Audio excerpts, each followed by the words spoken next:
Xin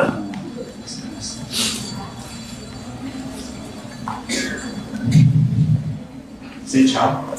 Xin chào. So welcome. Should I go ahead and start? Maybe we'll go ahead and start. So welcome back. We're going to talk this afternoon about use the concepts that we talked about this morning about how to get the best images that we can get to detect the heart disease. And now we're going to show you some examples, because even when you have very nice images, if you haven't seen certain defects, even with a beautiful picture, it might be hard for you to know what you're looking at. Thì buổi sáng chúng ta đã đi qua một số khái niệm cơ bản, thì buổi chiều nay chúng ta sẽ sử dụng cái khái niệm cơ bản đó để làm sao chúng ta có được những cái hình ảnh tối ưu. Và trong một số trường hợp chúng ta sẽ cho thấy là với ngay cả khi chúng ta có những cái hình ảnh rất là tốt mà chúng ta vẫn có thể không chẩn đoán được một số trường hợp nếu như chúng ta không biết cái vị trí những cái tổn thương đó. So so now we're going to start to look at four-chamber view abnormalities. We talked a little bit about the normal four-chamber. Remember, like on the babies I was looking at late this morning, sometimes you can't see all of the four-chamber view at one time. You need to look at one part and then look at the other part because you're pushing so hard. So remember, look at the four-chamber view. It may not be one view. It may be multiple views of the four-chamber. Chiều nay chúng ta sẽ nói về cái mặt cắt 4 buồng tim. Thì nếu chúng ta có thể nhìn được 4 buồng tim thì tốt, nhưng mà ví dụ như sáng nay chúng ta thấy có một trường hợp chúng ta không thể nào nhìn thấy toàn bộ 4 buồng tim, do đó chúng ta có thể nhìn từng phần của cái mặt cắt đó, ví dụ nhìn để mà phát hiện ra từng cái tổn thương. Okay, so let's look at some of the abnormalities. These are very common abnormalities. This is the echogenic focus here and here.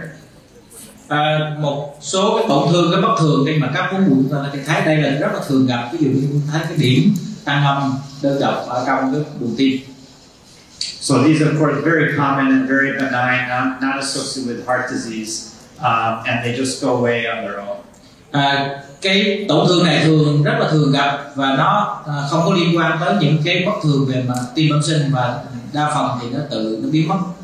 When in the United States, when I counsel, I do mention that there may be a soft marker for aneuploidy, but it seems much more common in normal and Asian populations. But still, in the States, I mention it, but I emphasize that it's generally a very benign. Khi mà tư vấn cho những cái sản phụ mà có thai có một cái điểm sáng đơn độc, cái vùng cản âm đơn độc ở trong buồng tim như thế này, tôi thường nói là có thể cái này là một cái chỉ dấu nó có liên quan rất là yếu với cái nguy cơ là rối loạn nhịp sắc thể. Tuy nhiên nhìn chung cái điểm này nó không có phải là một cái dấu hiệu rất là đáng ngại, thường là đó là bình thường. But it's important to know that it's in the chordal apparatus.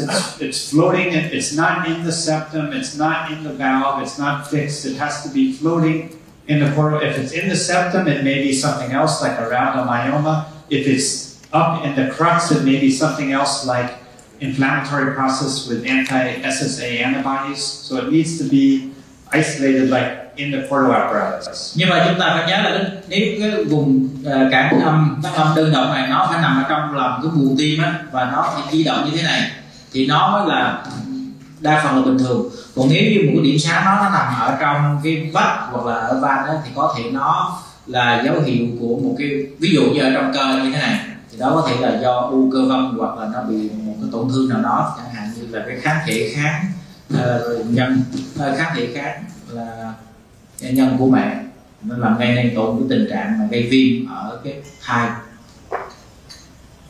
So this is the other side of the spectrum, very severe and very rare.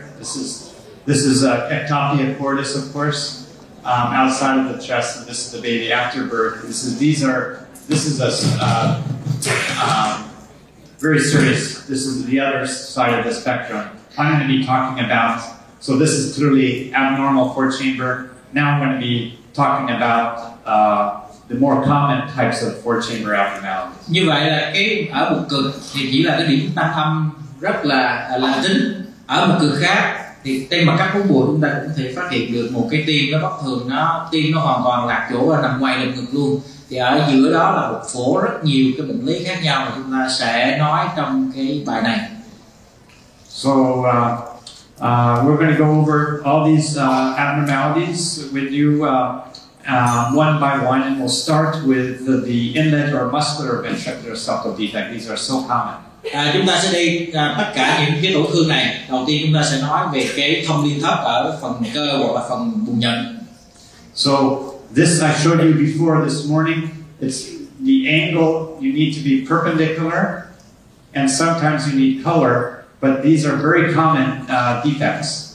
Chúng ta thấy sáng nay chúng ta đã nói rồi, với cái mặt cắt với cái góc như thế này chúng ta rất là khó phát hiện cái thông liên thất. Chúng ta cần phải có cái tia nó vuông góc của vách liên thất, và đặc biệt đôi khi trong một số trường hợp chúng ta phải sử dụng đến Doppler màu mới phát hiện được. Some of these we may have some association with a chromosomal abnormality, but it's much less of an association than other defects like an AV canal, for instance. Cái thông liên thất ở phần cơ này có thể nó có liên quan đến cái bất thường về nhịp sắc thể, tuy nhiên cái mối liên quan này nó rất là thấp so với một cái trường hợp là kinh nhĩ thất. Kinh nhĩ thất thì nó có thể liên quan rất nhiều đến cái bất thường nhịp sắc thể. So here you could see bidirectional shunting. Sometimes it's left to right, sometimes right to left. If it's all right to left, then you need to think about, is there some right ventricular outflow tract obstruction?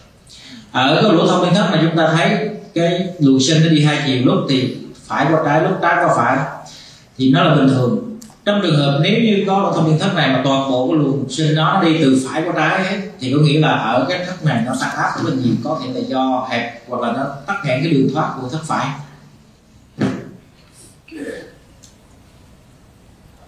So here you could see muscular ventricular septal defect again.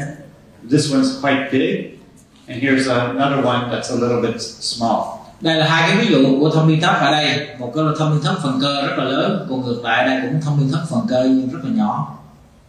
But it's important to note this is going from right ventricle just to the left, and if you look at the foraminal valley, it's very deviated over. This is a patient with significant pulmonary stenosis, so it made the flow from the right ventricle to the left, and it made the aneurysmal foramen deviate way over to left atrium. Nhưng mà nếu chúng ta nhìn bình thường thì chúng ta không để ý. Còn nếu xem xét kỹ lại chúng ta thấy các dòng màu này luôn luôn là màu từ bên phải, dòng máu từ bên phải qua bên trái, thì có lẽ là áp lực bên này nó có tăng. Thứ hai nữa chúng ta thấy cái van của cái lỗ bào dụng này nó không phải chỗ này, nó lên tiếp qua phía bên trái như thế này, có nghĩa là bên này cái áp lực nó cao rất nhiều, có thể là do hẹp van động mạch phổi rất là nặng. This is an example how the color helps not just to pick up the VSD to make the diagnosis, but also tells you that it may be something else going on, like in this case, pulmonary stenosis. Đây là một cái ví dụ rất là điển hình là Doppler màu nó không chỉ giúp cho chúng ta phát hiện được cái tổn thương, mà nó giúp cho chúng ta biết được hình như đằng sau cái tổn thương này nó còn có một cái gì khác nữa. So what about this? Is this a big VSD? Đây là cái gì? Có phải là thông liên thất lớn hay không?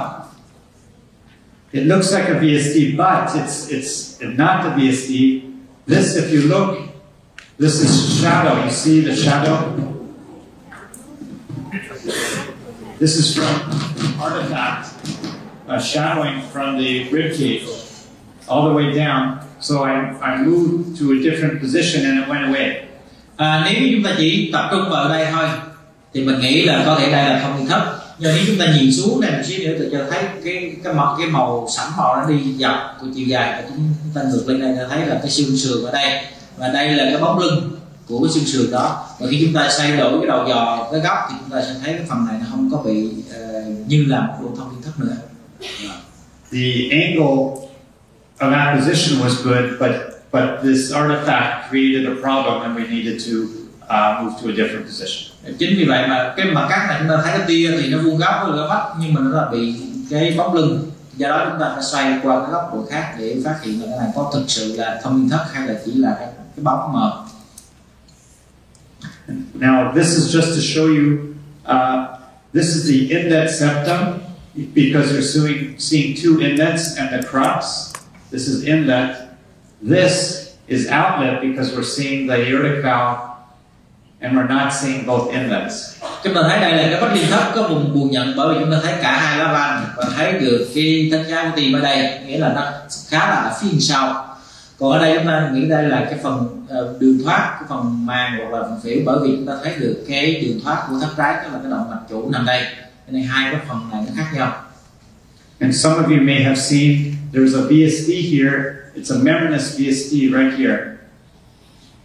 Đôi khi một số bạn có thể nghĩ đây chúng ta thấy có chỗ này chắc là cái thông đường thất nó nằm ở cái vùng phần màng đây, quanh màng đây. A lot of time you'll see dropout like this, but above the valve, that's normal dropout. But this below the valve, this is actually a true defect. Chúng ta thấy đôi khi ở chỗ này chúng ta thấy giống như là bị drop out, nhưng mà phía trên này á, nếu chúng ta thấy trên này thì có thể nó khuyết trên này thì có thể là drop out, nhưng mà coi chừng dưới này đôi khi đó lại là một cái lỗ thông tin thất thực sự. And I know that because I put color on after and I was able to see the shunting very nicely. Và sau đó nếu chúng ta bỏ màu chúng ta sẽ biết cái này là lỗ thông tin thất. So now let's talk about AV canal defect. Bây giờ chúng ta sẽ nói qua cái tổn thương thứ hai, đó là kênh nhĩ thất. So there's different types of AV canal defects. Most are associated with Down syndrome, not always, of course, but in many cases. And you could have here's a normal heart, here's a complete canal with a big ASD and big VSD. And then this is an incomplete or partial with no VSD, but an ASD. And then the final transitional, it's sort of in the middle, a small or moderate size VSD and an ASD. Ở đây là một cái hình ảnh của cái tổn thương kênh nhĩ thất. Ở đây là kênh nhĩ thất toàn phần, chúng ta đi từ trên xuống dưới. Thì cái kênh nhĩ thất này nó đi kèm với hội chứng đau. Không phải là kênh nhĩ thất nào cũng là có đau, nhưng mà cái tỷ lệ nó thường rất là gặp trong bệnh nhân bị đau. Nhưng thấy đây là tim bình thường. Ở đây là cái kênh nhĩ thất toàn phần, bởi chúng ta thấy ở đây cả nhĩ cái thất không thương, là chỉ có một cái bộ đai van. Ở đây là kênh nhĩ thất tán phần, bởi vì chỉ có thông liên thất nguyên phát ở phần buồng nhĩ, mà liên thất thì vách liên thất thì bình thường. Còn ở đây chúng ta vừa có cả thông liên nhĩ nguyên phát và có thông liên thất buồng nhận nữa, thì đây là cái thể trung gian. And you can see how, especially these forms, would be easy to miss if you're not doing the right angle, because it's very easy to overlook. If there's no big VSD, it's very easy to miss this. Hai cái thể này thì các anh chị có thể tưởng tượng là chúng ta rất có thể bị bỏ sót chẩn đoán trong hai trường hợp này, bởi vì đôi khi cái lỗ thông nó không lớn và cái góc chúng ta nhìn không đúng, thì có thể chúng ta sẽ bỏ sót cái chẩn đoán hai cái trường hợp này. Now I'll show you some examples. So here's a complete with a big ASD. Chúng ta thấy đây là cái nhĩ thất toàn phần, thông liên nhĩ rất là lớn. And here it's transitional. There's a small VSD plus an ASD. Đây là thông liên thất thể trung gian, chúng ta thấy có cái lỗ thông liên thất rất là nhỏ chỗ này và cái thông liên nhĩ nguyên phát ở đây. And here's a partial. There's just a prime on ASD, no VSD, and often a cleft in the mitral valve. Đây là cái thể trung gian. Xin lỗi, cái này là bán phần, bởi vì chúng ta thấy chỉ có thông liên nhĩ nguyên phát ở đây, không có thông liên thất. Và thông thường thì cái lá trước của van hai lá nó bị chẻ, hay gọi là bị kẽ của cái lá trước và hai lá. And we like to look at the AV. There's another way to look at one big AV valve. Here's the right ventricle, here's the left ventricle, and the valve goes across. It's another way to look at the anatomy of the valve. Đây là chúng ta xoay cái đầu dò đi theo một hướng khác, chúng ta thấy cái thông liên thất, cái thất phải đây, thất trái đây, và chúng ta thấy được cái thông thương với buồng thất buồng nhĩ. And this is tomographic ultrasound imaging where you could see here it looks like a normal four chamber. Here it's starting to look abnormal. You could see that if you don't have the right level of the four chamber view, it might be missing the AV canal defect. Ở đây chúng ta thấy là nếu chúng ta cắt theo các tầng khác nhau thì rõ ràng nếu ở đây chúng ta thấy có vẻ như là nếu chúng ta cắt, giả sử như chúng ta làm 2D thôi mà chúng ta đi cắt qua đúng cái mặt cắt này thì chúng ta nghĩ cái này là một trường hợp bình thường. Nhưng nếu chúng ta cắt đi ở một cái tầng khác một xí thì chúng ta thấy đây là có bất thường. Như vậy cái việc phát hiện cái kinh nhĩ thất này nó sẽ phụ thuộc vào cái vị trí nơi mà chúng ta đặt đầu giờ chúng ta cắt qua mặt cắt 4 buồng. Here's an example. I showed you this before. This is we're perpendicular, so we can see the index septum is completely intact, and this is normal. Index septum is intact, and the crux is intact. This is the lower part of the atrial septum, and it's intact. Ở đây chúng ta thấy đây là một trường hợp bình thường, cái vách liên thất bình thường. Ở đây cái phần dưới của vách liên nhĩ nó cũng bình thường, và chúng ta thấy nó có cái thánh giá của tim ở đây. And on the right, this is abnormal. This is a true primum atrial septal defect, the dropout. This is the lower part of the septum. There's dropout, and another clue is that the tricuspid and mitral valves are at the same level. Và đây là một trường hợp kinh nhĩ thất bán phần. Chúng ta thấy rõ ràng ở đây nó có lỗ thông liên nhĩ nguyên phát, và nếu chúng ta coi cái van ba lá và van động mạch, van hai lá nó nằm trên cùng một, gần như là trên cùng một mặt phẳng. Cái chỗ báo này nó không có khoảng cách.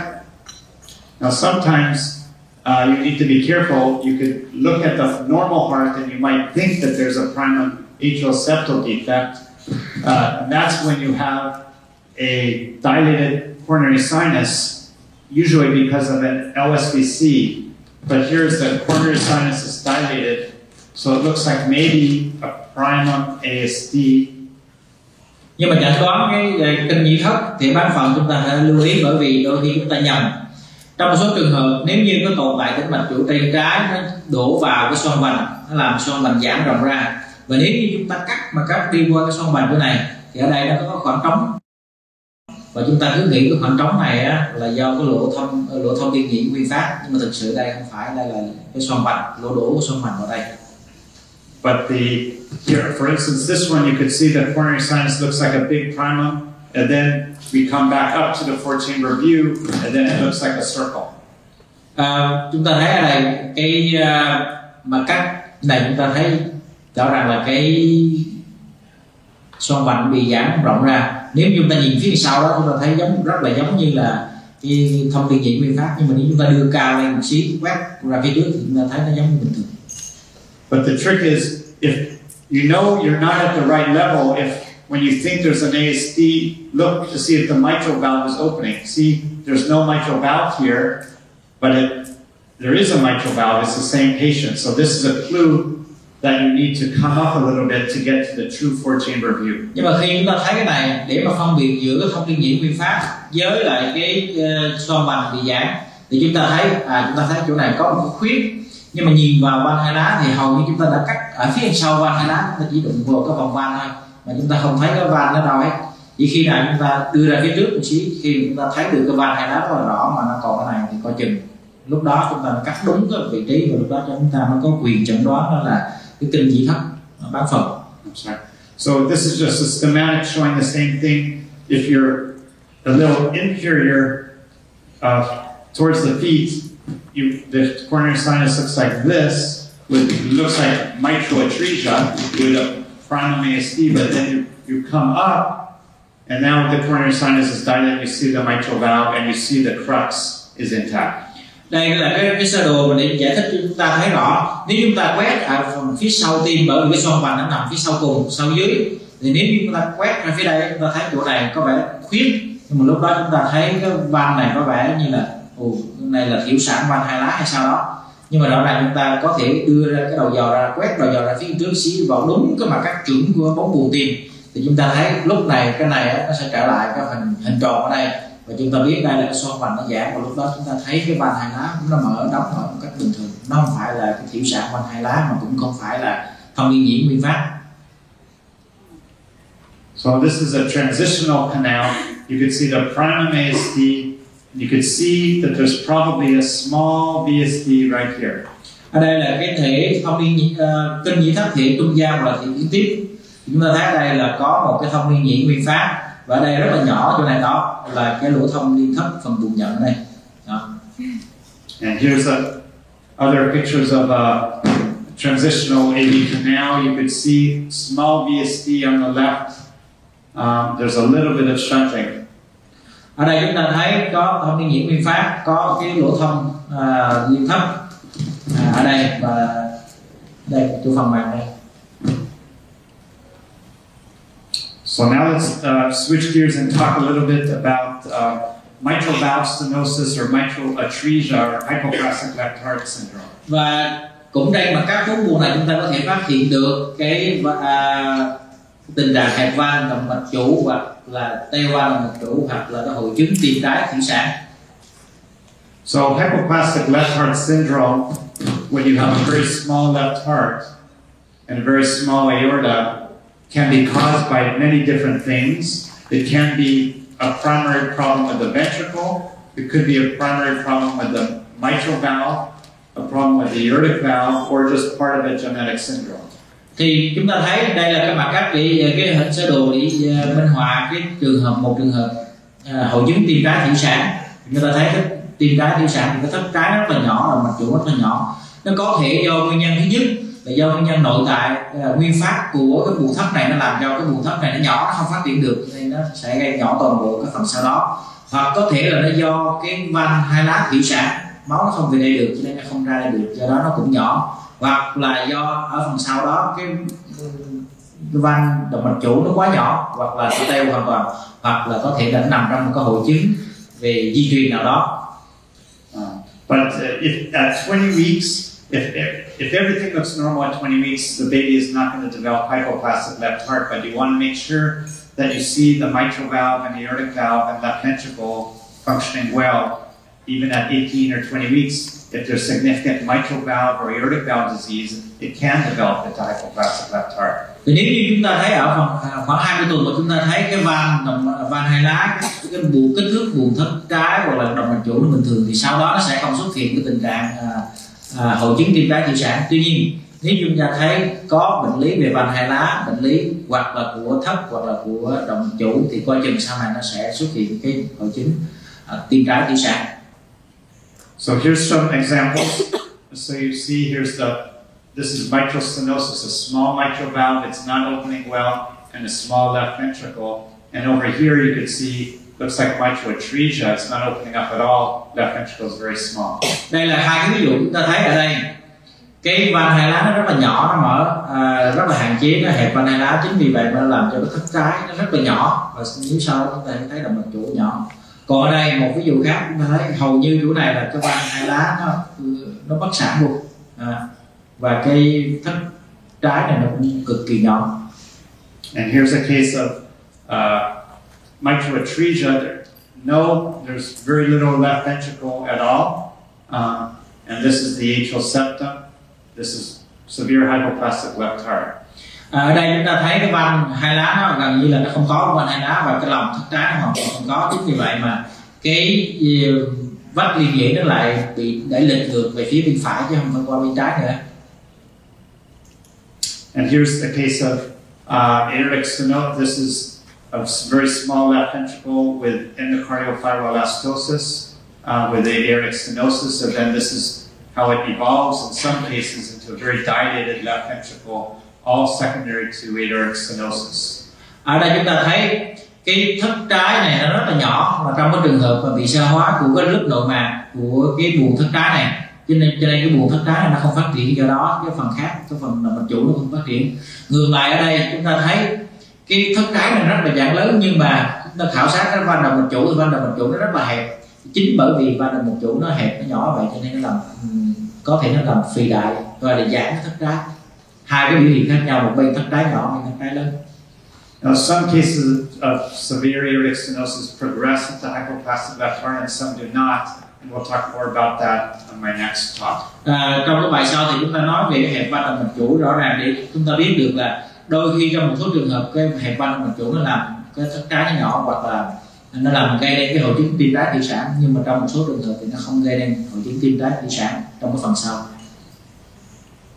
here's a case. Sometimes we see with hypoplastic left heart a very restrictive foraminal valley, and here you can see color flow, continuous wave. When we see a baby with hypoplastic left heart with a restrictive foraminal valley, it means the flow coming back from the lungs to the left atrium sees very high pressure, so there's backup into the lungs, and these are high-risk babies who develop pulmonary vascular disease. So it's a very high-risk subset of babies with hypoplastic left heart.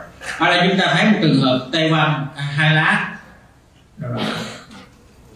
Tê văn hai lá, và ở đây chúng ta thấy cái vách liên nhĩ này nó rất là hạn chế, cho nên khi chúng ta bỏ màu vào, cái dòng máu này nó đi liên tục, dòng máu nó rất hạn chế và đi liên tục. Nó cho biết là ở đây cái áp lực của nhĩ trái nó rất là cao, thì áp lực nhĩ trái rất là cao thì nó sẽ dội ngược lại, nó làm tăng cái áp trong cái tĩnh mạch phổi, và nó sẽ tạo nên có thể nó làm tăng cái nguy cơ gây nên cái bệnh mạch máu phổi, tăng áp động mạch phổi. So when these babies have a very high pressure left atrium because of restricted foraminal valley, another clue can be that the pulmonary veins are quite dilated. Here on the left you can see they're dilated, and the flow pattern with color is abnormal. Một cái dấu hiệu của cái tiểu sản tim trái mà bị cái lỗ thông, cái lỗ ổ dục này nó hạn chế là chúng ta coi cái tĩnh mạch phổi đổ về nó bị giảm rất là rõ, bởi vì nó bị tăng áp, áp ngược. Ở đây chúng ta thấy rất là rõ. And but sometimes you could have a PFO like almost intact. You could have hypoplastic left heart with an intact atrial septum, and yet the pulmonary veins are not dilated. But that happens when you have a so-called decompressing vein, sort of an escape from the left atrium. That's what this is. The red, the blue to the red. It's a decompressing vein that actually protects the baby from developing significant vascular disease. Trong trường hợp này là một trường hợp rất là đặc biệt. Chúng ta thấy bị tim trái tiểu sản, nhưng mà cái vách liên nhĩ nó hoàn toàn nguyên vẹn, có nghĩa là dòng máu, nhưng mà lẽ ra thì cái tĩnh mạch phổi nó phải giảm, nhưng mà ở đây chúng ta không thấy tĩnh mạch phổi nó giảm, có nghĩa là ở đây nó không có tăng áp. Là bởi vì sao? Bởi vì nó còn tồn tại một cái mạch máu, một cái tĩnh mạch mình gọi là cái tĩnh mạch giải áp, tức là máu tĩnh mạch phổi nó về đây và nó đi vào nhĩ, và nó thông qua cái tĩnh mạch này nó được dẫn đi qua chỗ khác, cho nên nó giải áp cho cái nhĩ trái và nó giải áp cho cái tĩnh mạch phổi. Again, the most important thing is the detection of an abnormal four-chamber view. These are subtle details, but I think it's good to go over some of these as well as the basics. Thì cái quan trọng trong cái mặt cắt bốn buồng này, khi chúng ta phát hiện được chúng ta dễ phát hiện được cái hội chứng tim trái tiểu sản, nhưng mà chúng ta cũng phải chú ý thêm một số chi tiết khác của chi tiết để mà biết được cái tiên lượng của bệnh nhân như thế nào. Okay, so now we'll switch and talk about a little bit about Epstein's, much less common of the heart defect. Bây giờ chúng ta chuyển qua một cái bệnh lý của van ba lá, đó là cái bất thường Epstein của van ba lá. Here's normal. Normally the tricuspid valve is a little bit more apical than the mitral valve. Thì thông bình thường chúng ta thấy rõ ràng là cái lá vách của van ba lá nó nóng lệch về phía mỏm, nhưng mà nó chỉ lệch một ít thôi chứ không lệch quá nhiều so với lại cái lá trước của van hai lá. And in Epstein's, this is pushed even more towards the apex. The tricuspid valve is pushed and attached a little bit more than normal. Trong trường hợp của Epstein thì cái chỗ này nó bị đẩy lệch rất là nhiều về phía mỏm, đẩy lệch nhiều về phía mỏm hơn là so với bình thường. So you can see normal here, and then pushed all the way down. Ở đây là cái hình ảnh minh họa, chúng ta thấy ở đây nó có khoảng cách, nhưng mà nó rất là ít. Trong trường hợp là cái khoảng cách này nó rất là dài như thế này. Epstein's anomaly comes in a wide spectrum. Many fetus with the Epstein's can do very well and may not need any surgery, and others are very severe and will typically die before they deliver. Cái bệnh Epstein này, bất thường Epstein của van ba lá thì nó có một phổ bệnh lý từ rất là nhẹ đến nặng. Trong trường hợp nhẹ thì đôi khi đứa trẻ nó không có triệu chứng gì. Trong những trường hợp nặng hơn thì có thể đứa trẻ nó chết ngay trong bào thai. So here's an example of a more severe form. This is the heart is taking up the whole thorax, and almost all of this is right atrium because of severe tricuspid regurgitation. Chúng ta thấy ở đây Đây là cái lồng ngực và cái tim nó giãn cực kỳ lớn, gần như nó chiếm toàn bộ cái lồng ngực. Và ở đây chúng ta thấy cái nhĩ trái đây, cái nhĩ phải đây nó rộng qua tới đây và nó chiếm cái diện tích rất là lớn, bởi vì ở đây cái hở van ba lá rất là nặng. These babies are very high risk not to survive because of they have severe heart disease, they can develop heart failure, they can develop arrhythmias, they can develop problems with the lungs have not formed well, so it's a very guarded prognosis. Cái bệnh lý này ngoài cái việc tổn thương của van hai lá thì van ba lá thì nó còn có một nguy cơ nữa là rối loạn nhịp, và nó hở van là nó gây nên suy tim, và vì cái tim này nó quá lớn cho nên nó chèn ép vào cái phổi, và do đó nó có thể gây nên những cái bệnh lý của mạch máu phổi nữa. Thì tổng hợp tất cả những cái tổn thương đó thì nó làm cho có nguy cơ tử vong của đứa trẻ rất là cao. So here's a little bit more detail. You can see the tricuspid valve is very apically displaced here, and on this one on the right, you can see severe tricuspid regurgitation, and it arises further down in the ventricle because of the Epstein's malformation. Ở đây chúng ta thấy trên cái hình này chúng ta thấy cái lá vách của van ba lá nó bị đẩy lệch về sát về phía mổ, và ở đây rõ ràng là cái buồng này là buồng nhĩ hóa, buồng thấp nhưng bị nhĩ hóa rất là lớn, chúng thấy cái van nó rất là bất thường. Còn ở đây nếu bỏ màu vào chúng ta thấy cái luồng màu, luồng hở nó rất là lớn, và cái luồng hở nó xuất phát gần như ở giữa cái phải, bởi vì cái diện áp của cái lá van này nằm ở sâu về phía mổ chứ không phải xuống thấp như bình thường. When you have a lot of regurgitation, sometimes there's so little flow forward that they develop pulmonary valve abnormalities. Sometimes they develop pulmonary stenosis. Vì khi mà cái thất phải nó bóp một cái thì vì cái lượng máu nó trào ngược qua van ba lá rất là nhiều, một cái lượng máu nó lên động van động mạch phổi rất là ít, do đó sau một thời gian có thể nó phát triển cái tình trạng gọi là hẹp van động mạch phổi hoặc là teo van động mạch phổi. So here the pulmonary valve is barely opening because there's so much regurgitation, and you can see there's bidirectional shunting through the ductus. Some of these sometimes the babies develop a pulmonary valve that actually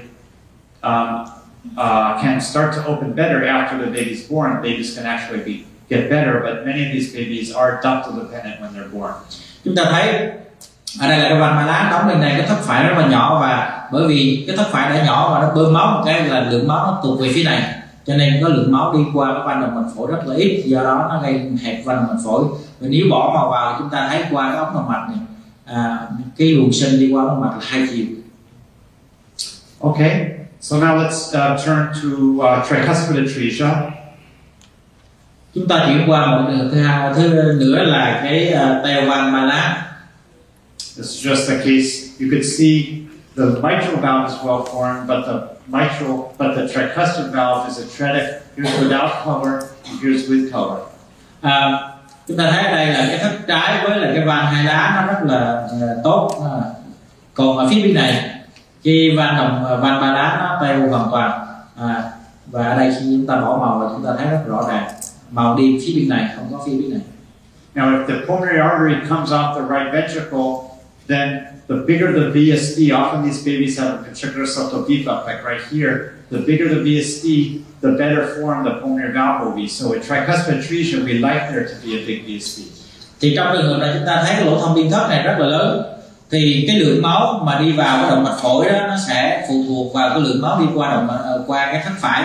Chính vì vậy mà nếu như cái lỗ thông biên thất này nó càng lớn thì cái lượng máu đi phổi nó càng tốt. Do vậy trong trường hợp mà teo van ba lá thì chúng ta trông đợi, chúng ta mong muốn bệnh nhân có được một cái thông biên thất lớn. Here's a case of tricuspid atresia at 13 weeks. It's hard to see here, but the valve isn't opening, and when you put color ở đây là cái thai 13 tuần mà chúng ta thấy ở đây cái rất là khó thấy cái van ba lá. Ở đây bỏ màu và chúng ta thấy nó đi vào, còn bên kia không thấy.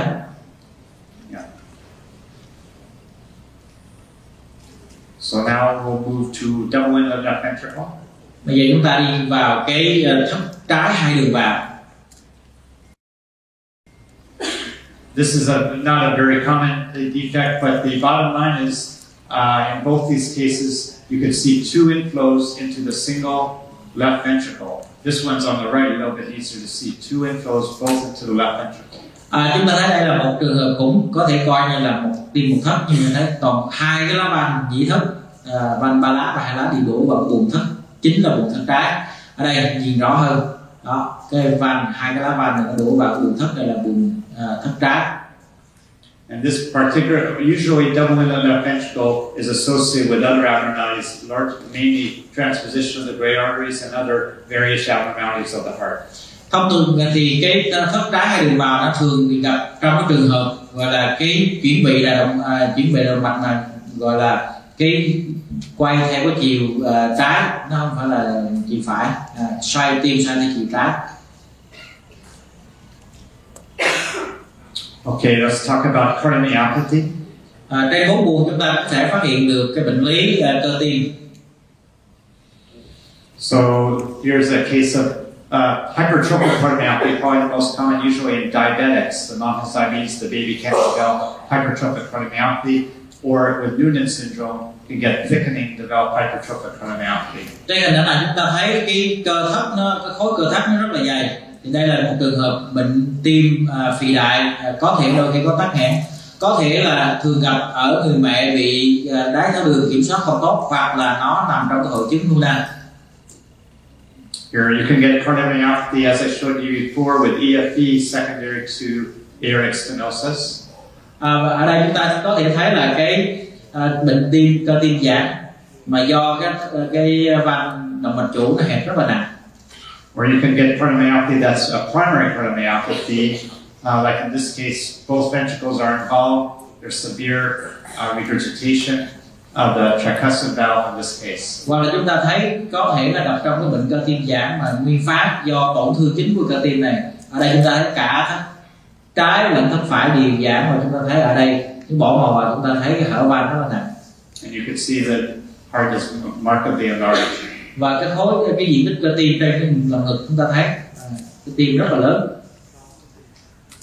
Here's another example further along because there's big effusions. You can see here this biventricular cardiomyopathy with dilated atria and hydrops. Chúng ta thấy ở đây có tràn dịch vào ngoài tim, và đây là phù thai. Chúng ta thấy cái buồng tim nó giảm rất là lớn, nhĩ rất là lớn. Now we'll talk a little about total anomalous pulmonary venous return. Chúng ta nói về cái bất thường hồi lưu tĩnh mạch phổi toàn phần hoặc hoàn toàn. So we've talked about this a little bit already, but the TPVR, it could be above the heart, supracardiac. It could be below the heart, infradiaphragmatic, or it can go to the coronary sinus, or it could be mixed, going to different places. Cái bất thường hồi lưu tĩnh mạch phổi hoàn toàn chúng ta đã có nói sơ qua sáng nay, tuy nhiên xin nhắc lại là ở đây có thể là thể trên tim, đổ được trên tim rồi mới về tim, hoặc là cái thể này là thể tại tim, có thể này là dưới tim, hoặc là nó có thể kết hợp vừa thể trên tim hoặc là tại tim. Very few cases of TAPVR are picked up before birth, so we need to get better. It's a very tough diagnosis to make. But one clue talking about earlier is if you see this little ridge sticking up the left atrium, that's an infolding between the left atrial appendage and the left lower pulmonary vein. Here you can see the pulmonary vein coming in. If you see that, it's a marker that you have at least one vein coming back, so you do not have TAPVR. Và chúng ta biết là cái chẩn đoán bất thường hồi lưu tĩnh mạch phổi hoàn toàn nó rất là khó chẩn đoán trước thai, do đó chúng ta phải có rất nhiều kinh nghiệm cũng như là có hình ảnh tối ưu. Thì đây là cái hình ảnh bình thường, chúng ta thấy nếu như một cái tim chúng ta thấy phát hiện được một cái G coumadin ở đây. Cái G coumadin là một cái cấu trúc mô nó chia, nó ngăn cách giữa cái tĩnh mạch phổi và cái tiểu nhĩ trái. Và nếu chúng ta bỏ màu vào thì chúng ta thấy đây cái tĩnh mạch phổi nó nằm ngay sát cái G coumadin ở đây. Let me just explain why we call it a Coumadin ridge. Because sometimes, say an adult comes in with a stroke, healthy, they come in and they do a transesophageal echo and they see this mass in the left atrium. As an adult, they think it's a thrombus and they think there was a stroke from an embolic stroke and they start Coumadin falsely. So that's why we call it Coumadin ridge. Bởi vì chúng ta biết là trong cái tim mạch của người người lớn thì người ta không có rành bằng cái cấu trúc giải phẫu bằng bệnh nhi, cho nên cái trường hợp này nó xuất hiện ở người lớn. Tức là có một bệnh nhân họ bị đột quỵ, thường đột quỵ mà không tìm ra nguyên nhân gì hết, thì người ta nghĩ là có thể là do có huyết khối ở tim, và khi đem siêu âm thực quản thì người ta phát hiện ra cấu trúc này. Và người lớn thì không, bác sĩ làm tim mạch người lớn thì không hiểu cấu trúc này là gì, mới nghĩ đây là cái huyết khối, cho nên mới nghĩ có huyết khối cho nên mình sử dụng thuốc chống đông và sử dụng cái thuốc coumadin. Thuốc coumadin là cái thuốc chống đông, cho nên sau này người ta phát hiện ra cái đó là chẩn đoán sai và người ta sử dụng luôn cái tên coumadin cho cái G này, cho nên nó gọi là G coumadin. So here's but I spent some time on this because it's a very useful. If you haven't seen it before, I promise you'll see it. Just look for it next time you scan. Nếu như các bạn là trong quá khứ các bạn chưa để ý tới cái G này, thì bây giờ trong lần siêu âm sau này cố gắng để ý coi thử cái G nó như thế nào. And this is a nice example of the anatomy of the left lower pulmonary vein, the Coumadin ridge, and here's the left atrial appendage. Ở đây là một cái ví dụ rất là tốt để chúng ta thấy đây là cái tiểu nhị trái, ở đây là cái tĩnh mạch phổi bên trái, và đây là cái G coumadin. So that's one clue. The other is to look for anomalous veins. Here we're seeing on the left normal, but here we see it's called the twig sign. I think we saw that yesterday too. Twig sign. This is extra vessel. That's a confluence of the veins behind the left atrium, and often there's a greater distance between the descending aorta and the left atrium than is normal.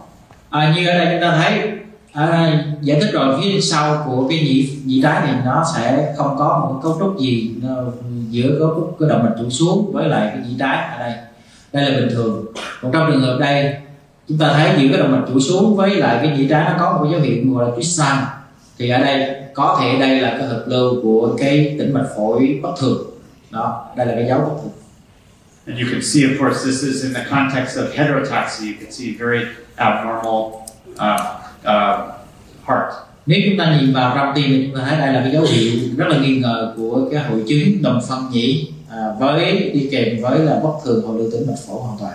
And we can also sometimes look to see if the coronary sinus is dilated. Usually, if it's dilated, it's usually from an LSVC, not from total anomalous pulmonary venous return. But keep that in mind that that's also a possible cause for a dilated coronary sinus. Chúng ta biết là cái tồn tại của tĩnh mạch của trên trái thì nó có thể làm giãn cái xoang vành. Tuy nhiên trong một số trường hợp thì cái giãn xoang vành đó không phải là do tồn tại tĩnh mạch của trên trái, mà nó do bất thường của hội lưu tĩnh mạch phổi. Mặc dù nó ít gặp hơn nhưng mà chúng ta cũng phải lưu ý đến cái biểu hiện này. And so we want to look also for abnormal veins. If you're not sure you're seeing them to the heart, then you can look elsewhere. Like here, for instance, looking below the diaphragm. This is the normal aorta, but now we're seeing this abnormal red flow of infradiaphragmatic total anomalous pulmonary venous return. This is without more. We saw maybe like that yesterday. Nếu như chúng ta nhìn vào tim, chúng ta không chắc được là có tĩnh mạch phổi nó đổ về tim hay không, hay là nó đi ra nó đi vào mình không biết, thì chúng ta sẽ đi tìm những nơi khác coi thử cái đường đi của nó như thế nào. Thì ở đây là xuyên qua cơ hoành, chúng ta thấy ở phía sau là cái động mạch chủ đi bình thường từ trên xuống dưới, và tự nhiên ở giữa đây nó có thêm một cái mạch máu rất là lạ và nó cũng đi từ trên xuống dưới. Thì đây có thể là cái đường dẫn của cái hội lưu tĩnh mạch phổi bất thường, toàn phần nó dẫn xuống, nó về trong gan. This is the diaphragm. Usually there should only be one vessel going from above the diaphragm to below. That should be the aorta. There should be no other flow from above the diaphragm to below. So we know this is abnormal. Trong trường hợp bình thường thì chúng ta biết là nếu như chỉ có một cái cấu trúc duy nhất là động mạch chủ nó dẫn máu từ trên nó chạy xuống dưới. Còn nếu như mà có hai cái cấu trúc mà nó dẫn máu từ trên xuống dưới thì coi như cái cấu trúc thứ hai đó không phải động mạch chủ, đó là cấu trúc bất thường, có thể là do bất thường hội lưu tĩnh mạch phổi hoàn toàn ở dưới tim. So this is just the I showed you this earlier, just the infradiaphragmatic total anomalous pulmonary venous return. Đây là một trường hợp khác của cái bất thường hội lưu tĩnh mạch phổi hoàn toàn mà nó dẫn máu xuống dưới cơ hoành để đổ vào gan. This is last section is on tumors, just to talk about cardiac tumors that we might see. Cái phần cuối cùng của bài trong cái phần 4 buồng này chúng ta nói về cái u trong tim. So this is the question is this a normal heart or not? Cái câu hỏi đặt ra là đây là tim bình thường hay là bất thường? This looks normal to me at this point. Now how about here? Nhìn có vẻ bình thường. The heart still looks normal. Nhìn đây chúng ta thấy cái tim nó bình thường rồi. And here the heart is also looking normal. Và đây chúng ta thấy với cái mặt cách đường thoát và ba mạch máu thì nó cũng có vẻ bình thường. Still looks normal. Chúng ta thấy bình thường không? This is all at the same visit. But then, as I looked at the heart with different views, I finally found this structure. Trong tất cả mặt cách trước đó chúng ta thấy có vẻ như hoàn toàn bình thường, nhưng mà giờ chúng ta xoay đầu dầu và xoay vị trí đi, chúng ta nhìn ở một cái hướng nhìn khác thì rõ ràng chúng ta thấy rõ ràng có một cái khối gì đó. So then I went back and looked a little more closely, and I at the same time and I opened up this and I started to see what looked like maybe another mass here. Và khi chúng ta thấy bất thường như vậy thì chúng ta quay trở lại những mặt cách mà đầu tiên chúng ta nghĩ là bình thường đó, và chúng ta nhìn kỹ hơn thì hình như có thêm một cái gì là lạ đây nữa. So this was a baby who had multiple rhabdomyomas. Như vậy thì ý nhất là bệnh nhân này có hai cái khối u, và khối u đó trong năm kiểu này thì thường đó là cái khối u cơ vân. That would have been very easy to miss, but we spent a lot of time just getting good quality images, and by doing so, that's how we made the diagnosis. Cái khối u cơ vân này nếu chúng ta không để ý thì có thể chúng ta sẽ bỏ sót. Tuy nhiên nếu như chúng ta tối ưu hóa cái hình ảnh và chúng ta dành nhiều thời gian để khảo sát toàn bộ thì chúng ta có thể phát hiện ra được những chỗ này. And here's just a more classic example of this is a very big rhabdomyoma. Here's multiple rhabdomyomas. Of course, when you have rhabdomyoma, you need to think about the possibility of tuberous sclerosis. Ở đây chúng ta thấy một cái khối u rất là lớn ở đây, và đây rất là nhiều cái khối u, thì nếu chúng ta thấy như thế này thì coi chừng đó là nằm trong cái bối cảnh là u đa củ, u sa đa củ. Here's just another case of a very large rhabdo. Đây là một ví dụ khác của cái u cơ vân lớn. And lastly, this is an intrapericardial teratoma, very big pericardial fusion with this cystic mass arising from the ascending aorta. Ở đây chúng ta thấy cái tràn dịch màng ngoài tim rất là lớn, phải không? Và nếu chúng ta coi đây thì chúng ta thấy có một khối u mà tạo về dạng kén, nó nằm ở phía cái động mạch trụ lên như thế này. Đây là khối u. They always have effusions. This was in a twin pregnancy actually, and we had to do two pericardial centesis to get the baby to term, and then we delivered them in the operating room so that we could take the baby out right away and do surgery right away. We were worried about compression of the airway. Đôi khi chúng ta đưa đứa trẻ ra thì nếu chúng ta lấy đứa trẻ ra, đôi khi cái này nó có thể chèn ép vào cái đường thở của bệnh nhân. And then, sorry, what will we do with this right after birth? What did we do? Yeah. Thank you for asking.